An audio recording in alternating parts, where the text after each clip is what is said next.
Good morning. Morning. It's the first time we've all been together since losing the notorious Justice Ruth Bader Ginsburg. Such a sad passing for our country. My understanding from the Jewish faith is that when you leave on the eve of Rosh Hashanah, you are in a special category of the righteous. May she rest in peace.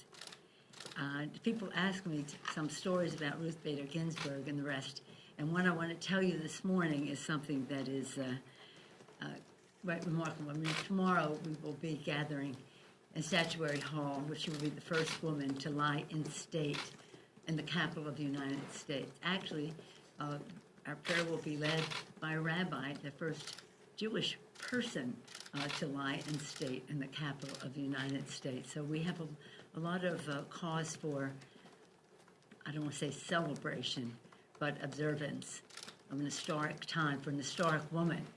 Did more for the equality of women than anybody in our history. And a couple of years ago, we honored in the Capitol on Women's History Month the women members of the Supreme Court.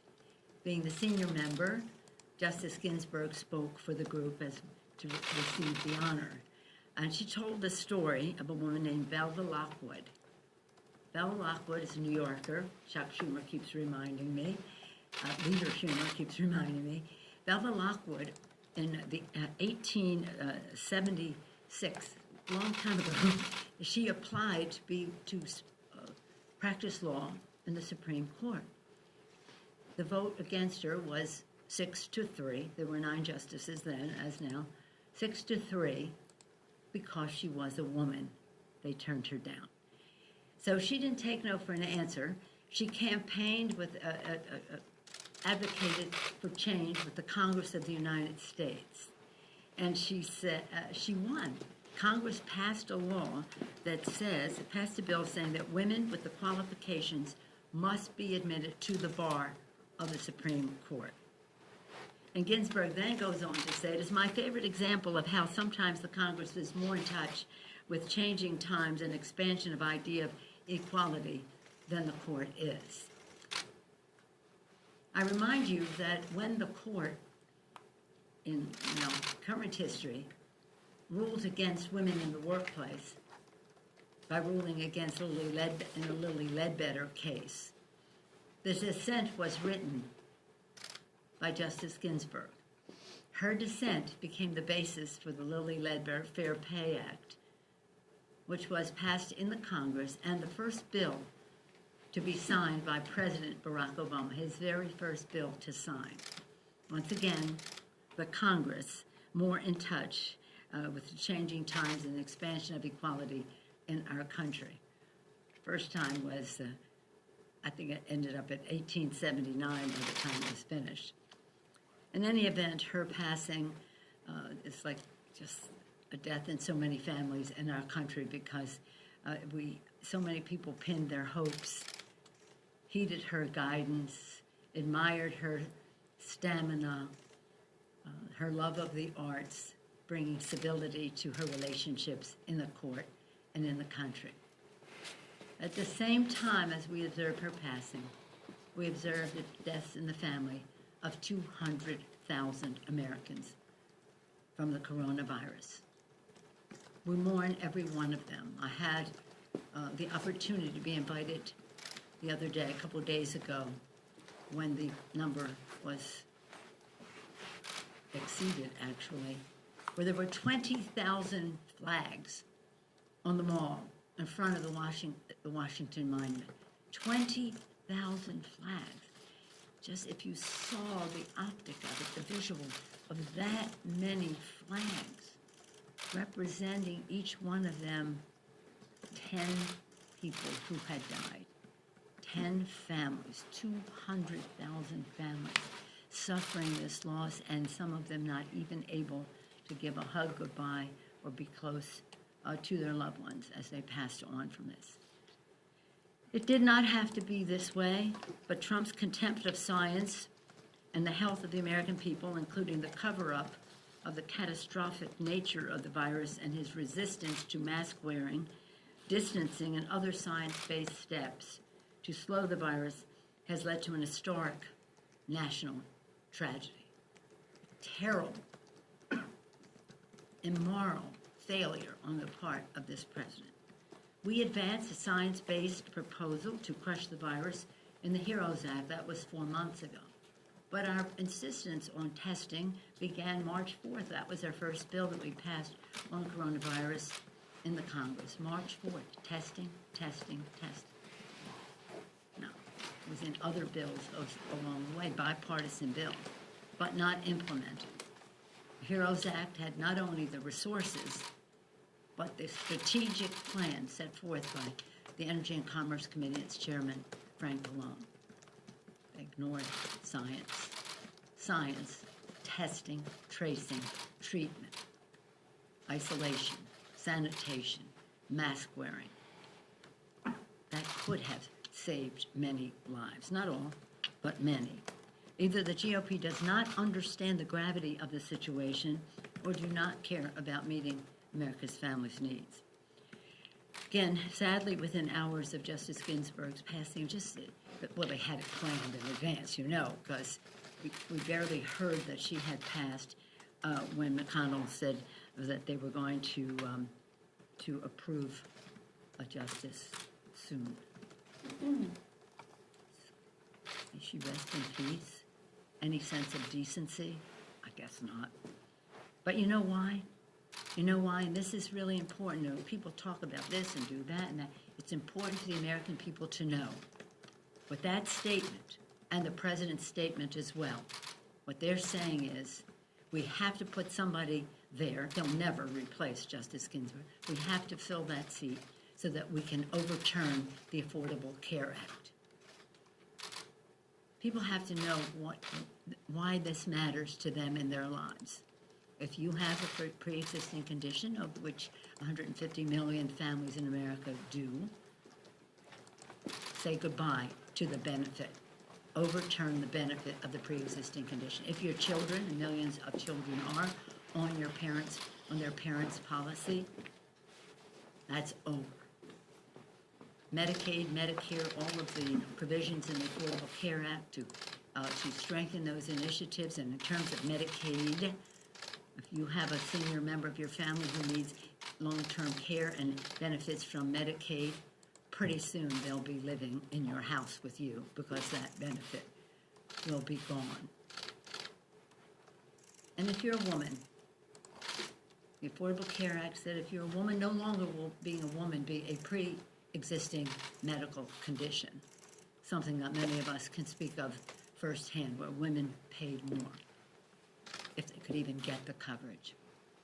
So these are just some of the benefits that affect America's families, kitchen table issues about how they maintain their health and their financial health, because health care is expensive. So it just goes on and on about what will be gone. But that's the method to their madness. Let's just get in there and overturn the Affordable Care Act. And at the same time, we can mess with the election. But the thing that matters in people's personal lives is the Affordable Care Act. And if I just had to say it in one sentence, the pre-existing condition benefit. The president's been in office nearly 4 years. He keeps talking about supporting a pre-existing condition. He hasn't done anything about it. We would very much been willing to work with him to remove all doubt that if you have a pre-existing condition, or if your baby is born with some physical needs that are a pre-existing condition for a lifetime. And in the Affordable Care Act, there is no lifetime limit on what you can receive in terms of benefits. So this, I'm a little proprietary about the Affordable Care Act, and we have defended it, 10,000 events with people telling their stories. That's how we saved it. That's how we passed it, and that's how we saved it. And that's what is at risk right now. And that's why they were in such a hurry. Yesterday, we had the heartbreaking report, the news breaking, that justice was denied of Breonna Taylor and her family. Just think if it were your daughter, your sister, your cousin, your relative, your friend, who was murdered by the police, and the charging decision held no one accountable for her death. In June, the House passed the George Floyd Justice in Policing Act to bring accountability to our justice system. I call upon the Senate to vote upon it immediately. We owe it to Breonna Taylor, to George Floyd, for Philando Castile, and so many others. Provisions in the bill would have prevented this from happening. With all the respect in the world for our men and women in blue, there has to be respect for our police, but respect for doing the job in a way that has justice for all. I was told by one of your cameramen the other day that in the black community there's a saying, justice, not just us. And so we don't want there to be two systems of justice. This week we had a big bipartisan vote on the CR. I was very pleased that we'll avert a shutdown and enable us to continue the work of passing elements of the HEROES Act so that we can save lives, livelihood, and the life of our democracy. For the children, nearly $8 billion in direly needed nutrition assistance. For seniors, prevented what would have happened if we didn't act, up to $50 per month expense for Part B premium hike. And it's now like $4 or $5 versus the $50. We save the Republicans from themselves because we know what we're doing. And for our communities includes a one-year surface transportation authorization, and for our farmers boosts accountability to the Commodity Credit Corporation, which now prevents, and also imagine that they were going to use money saying this is for the farmers. Well, we want it to be for family farmers, not necessarily corporate farmers. So we wanted to have clarity and accountability and transparency and all of that. But imagine that they had announced that they were going to spend $300 million from the CCC, which is for farmers, to give a bailout to big oil. The bill prevents that from happening. And now that the CR is done, we hope that the administration will come forward with the resources to meet the needs of the American people. We came down $1 trillion in our $3.4 trillion bill. Then we offered to meet the Republicans halfway. We still haven't heard back about that. But you know what? Since then, the needs have not decreased because the president is, again, disdainful, if not contemptible, of science. We have not reduced. In fact, some of the needs in terms of the coronavirus are increasing. We need more money related to that, more money for education, and we need more money for small businesses, restaurants, airlines, and many other key priorities. So we're going to even need more money, or else we're going to have to cut some more things down further to stay. But I'm eager to hear what they have to say when they come. But we'll be hopefully soon to the table with them, but very soon showing you where our money would be spent. Again, the airline industry is September 30th is fraught with meaning for them. Children in school right now need more money for children to be there safely in terms of spacing, or if it's virtual, to have the technologies so that they can learn. I was very proud yesterday, a few of you were here, when we unveiled our Protecting Our Democracy Act, a robust reform package to address the president's staggering litany of abuses and ensure that they can never happen again by anyone and any president. Our chairs, I'm very proud of their work, have crafted robust reforms that can stand up to and prevent, for example, an assault on our democracy, including the abuse of pardon power, soliciting of foreign interference in our elections, retaliatory attacks on whistleblowers, politicization of tools of justice, abuse of office for personal enrichment, and contempt of Congress's oversight powers, including our subpoena power. It's really sad because that is central to the genius of the Constitution, the system of checks and balances, three separate branches of government, a check and balance on the other. It is sad that the president's actions have made this necessary for us to do. We have no choice but to repair and strengthen our democracy. We cannot look the other way and enable its erosions. Our founders, they figured there could be a rogue president someday, so they built guardrails into the Constitution. But they didn't figure we'd have a rogue president and a rogue Senate that would let him get away with all of that. Hence, this is necessary. In closing, I'll just say this. 40 days until the election. 40 days. For some of us in our faiths, 40 is a number that is fraught with meaning. 40 days. 40 days of contemplation, 40 days of prayer, 40 days of resolve, 40 days for the American people to give voice to their concerns and to have an election that is about the peaceful transfer of power, which is such a beacon of democracy and hope to the rest of the world. 40 days. Thank you. Any questions? Madam Speaker, do you have absolute confidence in the institutions of this country to ensure a peaceful transition to the next presidential term, and that if, in some extraordinarily unlikely circumstance, the election were still being contested when President Trump's term ends in January, that he would have to leave office and that whomever is Speaker would become president? Well, that's an outcome we don't want. We want the peaceful transfer of power. And again, this is about something you've heard me say again and again.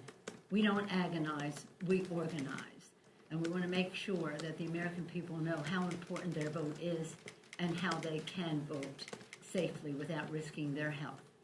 And it's very sad that you even have to ask that question, a real testimony to the need for protecting our democracy that we put forth yesterday. But that a president of the United States would place in doubt the idea of the peaceful transfer of power is, it's no surprise, again, because the president has been contemptible of science and governance. And so you see 200,000 people have died. But I have confidence in the American people, and I have confidence that he won't get away with saying, for example, I won with the vote on the ground, the vote in the mail doesn't count, and the rest of that. What am I missing here about people just not saying, hold it, calm down, Mr. President? Now, we do know who he admires. He admires Putin. He admires Kim Jong-un. He admires Erdogan in Turkey. He admires people who are perpetuating their role in government. But I remind him, you are not in North Korea, you are not in Turkey, you are not in Russia, Mr. President, and by the way, you are not in Saudi Arabia. You are in the United States of America. It is a democracy. So why don't you just try for a moment to honor your oath of office to the Constitution of the United States? Madam Yes, Speaker. I have confidence, and it would not be a good thing for our country, for our election to be ignored by the president, so that a solution, as the Constitution provides for, but nonetheless one that does not, in my view, constitute a peaceful transfer of power. Madam Speaker. Yes, sir. Along the same lines,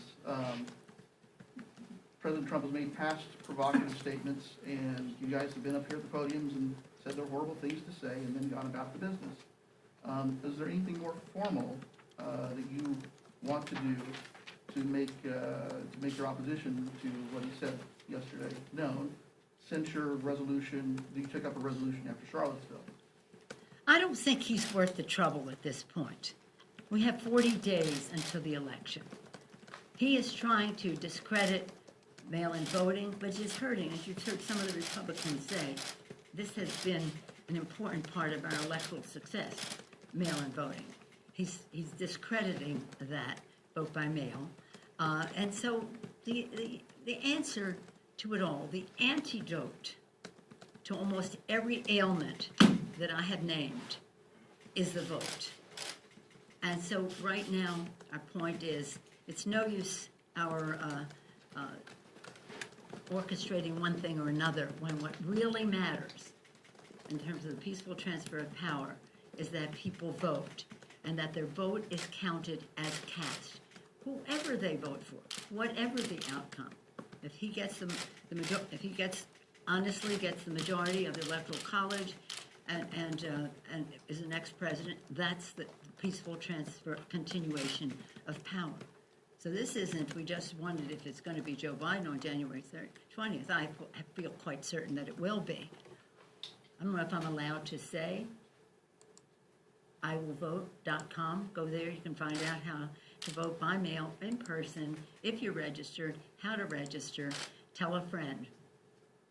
So it is, we have something called the Sojourner Truth Women's Vote Project. The Sojourner Truth was a suffragist, she was a slave, and she was an abolitionist.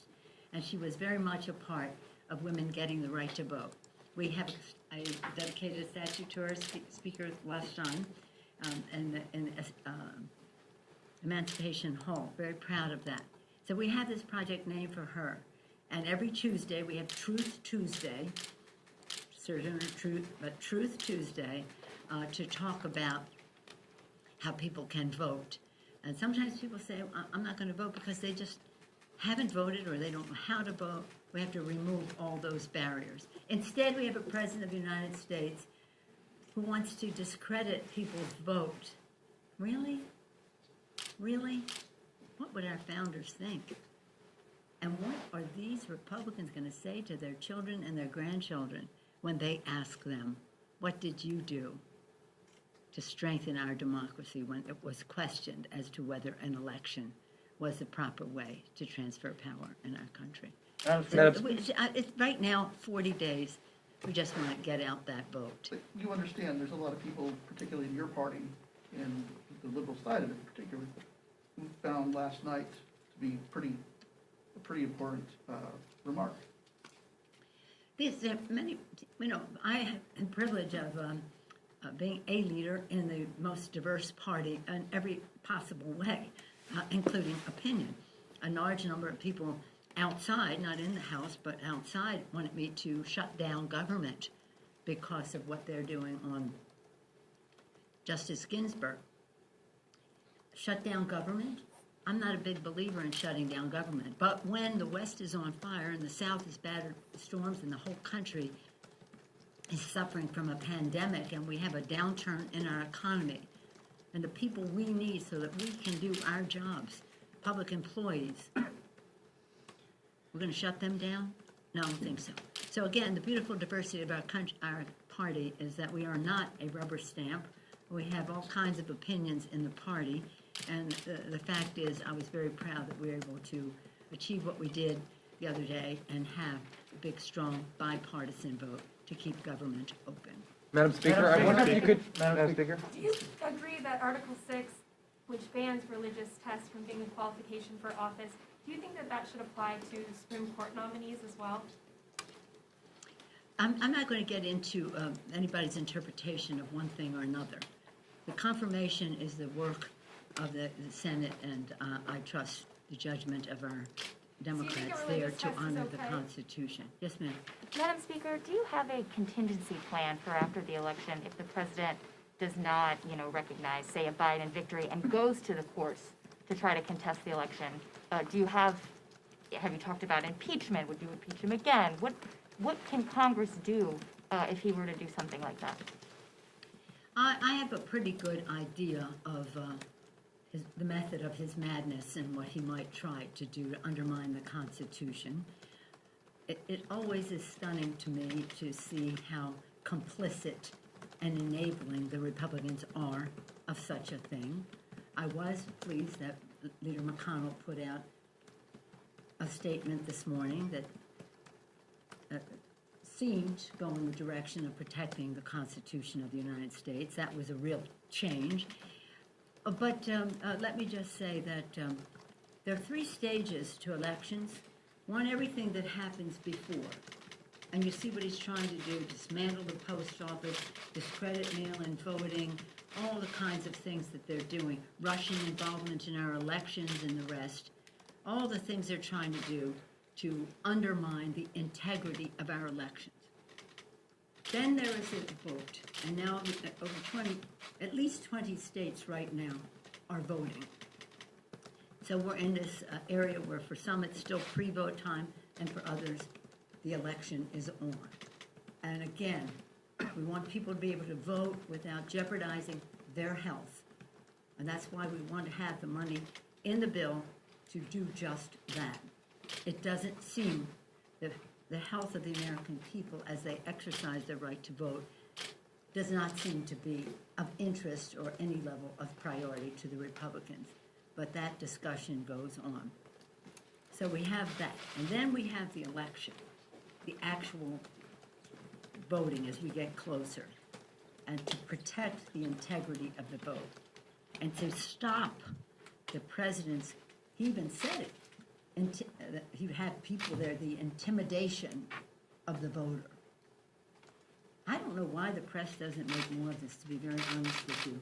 I mean, he says that people swallow Clorox, and we hear about it for the rest of our lives, but he's trying to have the Constitution of the United States swallow Clorox. And I appreciate these questions that all of you have this morning, and I guess provoked by the arrogance and the disregard for the Constitution with the President's statement last night. So I have a pretty good idea of every step of the way of the danger that he places our Constitution and our elections in. And then he'll try to say, well, I won because I won. The votes that turned out that day, vote by mail doesn't count, really. And there are more elections on the ballot than just his. I'm sure some of these Republicans who win with absentee ballots have a different view, as they have said. And then we'll just have to make sure the integrity of the Electoral College is retained. That is to say, if, as our democracy calls for, the president wins the state, then those votes go to the president, or if the vice president wins the state, those votes go to the vice president. But as with most elections, we have a lot of lawyers at work because for a little while now there's been some interest on the other side in undermining the election. We have more now, and I won't go into all of them because you cannot ignore it because it's there, but you cannot panic over it. So we don't agonize, we organize to protect our Constitution, the integrity of our elections, which he has been after for a while, and that was one of the impetuses for the impeachment of the president. But as of now, 40 days to go. It's up to the people, and we want them to be able to have confidence in their vote. So while we acknowledge you can't ignore his ridiculous statements, but you must ensure that people know you should vote, it will count. IWillVote.com. Madam Speaker? Madam Speaker? I gotta go back to my day job. Madam Speaker? No, that's it. Thank you all. Thank you, ma'am.